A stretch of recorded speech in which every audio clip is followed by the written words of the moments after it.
আজ এত টাকা কালেকশন করা হলো, কিছু মনে না করলে জানতে পারি আপনার হাদিয়া কত টাকা? ভাইরা আমার, আলহামদুলিল্লাহ, আল্লাহ শুকর। প্রথম কথা হলো যে ওয়াজ মাহফিলে বা দিনই কাজে, এমনি তো আমি ওয়াজ মাহফিলে যাই না। আপনাদের এলাকারই ভাই, কি নাম ওনার, হানিফ ভাই বোধহয়, হানিফ ভাই, উনি আমাদের অফিসে লোক পাঠাইছেন। তিনি বলতেছেন যে আমাদের অফিস থেকে লোক নাকি বলছে যে আমরা এই মাহফিল করব। এটা বহু কয়েক মাস আগের কথা, আমাদের মনে নাই। যেহেতু ভাই বলছেন, মুসলমান তো মিথ্যা বলবে না, তাহলে হয়তো আমাদের কেউ বলছে।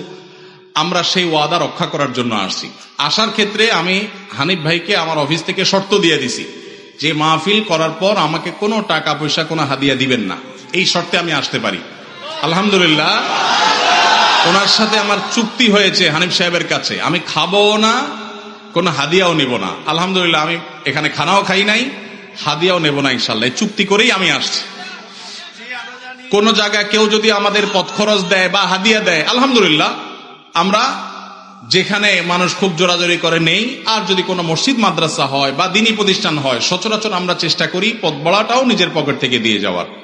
এটা যেহেতু প্রশ্ন খোঁচা মেরে করেই ফেললেন, সেই প্রসঙ্গে বলা, হানিফ ভাই এখানে উপস্থিত আছে, সাক্ষী উপস্থিত আছে, ওনার সাথে চুক্তি করা হয়েছে।